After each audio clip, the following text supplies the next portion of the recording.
Allah subhanahu wa ta'ala memuji Rasulullah, seakan-akan Allah katakan, sesungguhnya engkau adalah orang yang paling dan tidak ada selesai.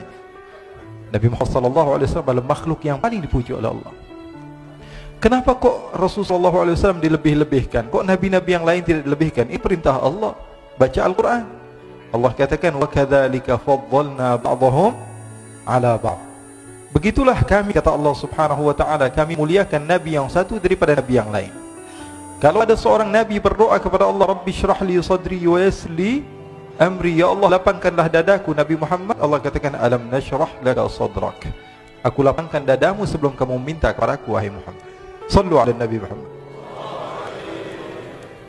Kalau ada seorang nabi, diceritakan bahawa Nabi Yusuf alaihi salatu wassalam, ketika beliau hadir di satu tempat dan sahabat-sahabat Zulaikha dihadirkan, apel kemudian mereka memotong, yang potong tangan jemari mereka, maka dikatakan wa sahbu Zulaikha law ra'ayna jabinahu la atharna taqti'ul qulubi 'ala al-aidi. Katanya kalau yang nampak yang hadir itulah Nabi Muhammad, bukan Nabi Yusuf, apa yang akan terjadi? Sahabat-sahabat Zulaikha akan terpotong-potong hati mereka sebelum mereka memotong tangan mereka. Sallu ala Nabi Muhammad. Kalau ada seorang nabi yang berdoa kepada Allah, mengatakan aini anzur ilaik, baca dalam Al-Quran, seorang nabi meminta kepada Allah, ya Allah perlihatkanlah kepada saya wujudmu ya Allah. Arini anzur ilaik, apa jawaban Allah? Lan tarani walakin anzur ilal jabali fa in istaqarra makanahu fasawfa tarani. Allah subhanahu wa ta'ala katakan, tidak wahai Musa, kamu tidak akan pernah mampu melihat kepadaku. Tapi seorang nabi yang Allah subhanahu wa ta'ala mi'rajkan, Allah jumpakan dengan Allah subhanahu wa ta'ala, dia masih belum yakin. Apa benar saya tadi melihat Allah? Kalau Musa saja nabi yang agung, nabi yang hebat, nabi yang mulia, tidak mampu melihat kepada Allah, apakah saya mampu melihat kepada Allah? Allah turunkan ayat Al-Quran. Allah katakan kepada Nabi Muhammad sallallahu alaihi wasallam, ma kadzabal fuadu ma ra'a. Sesungguhnya tidak berdusta, apa yang kamu lihat itu adalah benar-benar Allah subhanahu wa ta'ala. Sallu ala Nabi Muhammad. Dikatakan oleh ulama, wala in qabalta lafzata lan tarani bima kadzabal fuadu fahimta ma'na. Kalau kamu mau membandingkan ada dua ayat, ayat lan tarani dengan ayat ma kadzabal fuadu ma ra'a, maka cukup bagi kamu mengetahui derajat Nabi Muhammad sallallahu alaihi wasallam begitu tinggi. Beliau Habib Muhammad tadi menceritakan kepada kita bahawa kita ini mulia menjadi umat Rasul sallallahu alaihi wasallam. Betul atau tidak? Kemuliaan ini kita tidak akan pernah tahu kecuali kalau kita membaca, dan kita tidak pernah merasa kecuali ketika kita tahu. Terkadang sebagian orang dia tidak merasa dirinya mulia. Kenapa? Karena dia tidak tahu dia orang yang mulia. Mutiara dia letakkan di jalanan, karena dia tidak mengenal, maka dia akan menyamakan antara bebatuan biasa kerikil dengan emas. Bagi dia tidak ada bedanya. Kenapa? Karena dia tidak tahu. Dan kalau kamu mau membaca hadis-hadis Rasul sallallahu alaihi wasallam, kamu akan dapati bahawa umat-umat terdahulu berbeda dengan umat sekarang, umat Rasul sallallahu alaihi wasallam. Kalau umat Nabi Musa, dikatakan di dalam hadis Rasul sallallahu alaihi wasallam bahawa umat zaman terdahulu mereka kalau misalnya sedang jalan ke tempat-tempat untuk beribadah mereka, kemudian kaki mereka terkena najis, maka kaki mereka wajib dipotong. Kalau tidak, salat mereka tidak akan pernah sah. Kalau di baju mereka terdapat najis, maka baju mereka wajib dipotong. Baju tersebut sudah tidak boleh lagi digunakan. Tapi umat Rasul sallallahu alaihi wasallam hanya dibasuh saja.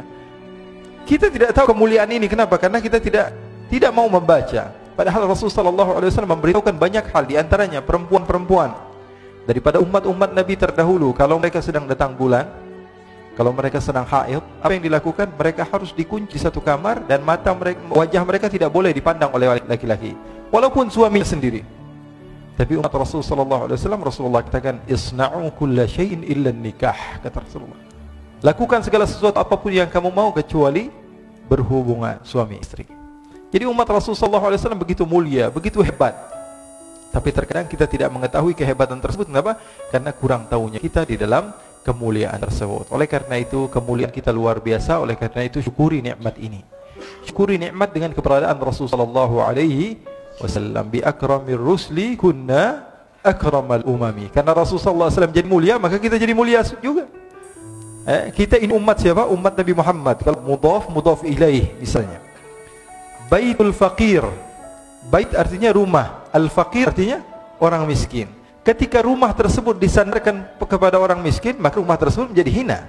Tapi kalau baitul ghani, rumah juga, tapi disandarkan kepada orang kaya, maka rumah tersebut menjadi mulia. Umat terdahulu dan umat Nabi Muhammad SAW. Kenapa umat Nabi Muhammad SAW menjadi mulia? Karena bersanding kepada Nabi besar Muhammad SAW. Kita sering baca Quran. Setelah kita baca Quran, kita cium Al-Quran. Yang kita cium apa? Kulitnya, jilidnya, betul tidak? Sampulnya. Coba kasih tahu pada saya, ada atau tidak ulama yang mengatakan sampul Al-Quran termasuk dari Al-Quran? Cari ulama manapun, mereka tidak akan mengatakan bahawa sampul Al-Quran termasuk daripada Al-Quran. Al-Quran itu ya dari pertama tadi, ya, Bismillahirrahmanirrahim sampai Qul a'udzu birabbin nas. Sampul Al-Quran termasuk Quran atau bukan? Bukan termasuk Al-Quran. Tapi kenapa kok kita setelah membaca Al-Quran kita tutup, kita cium sampul Al-Quran? Kenapa?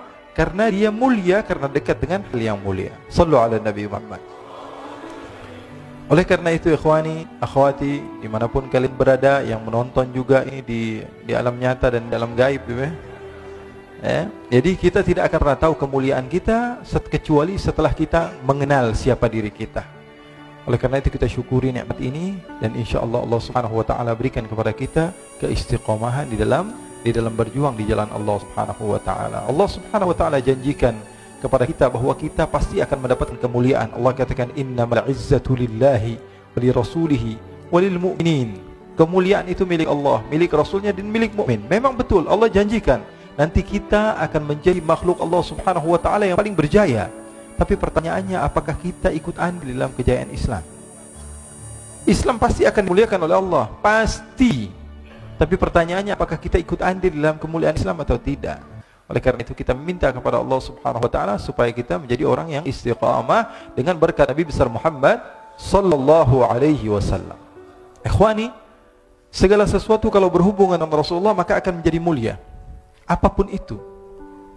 Bahkan maaf kalau kita baca sejarah Rasulullah SAW, ada sebagian orang yang hijrah dari tempat yang jauh. Contohnya daripada Habasyah, ada seorang yang bernama Bilal.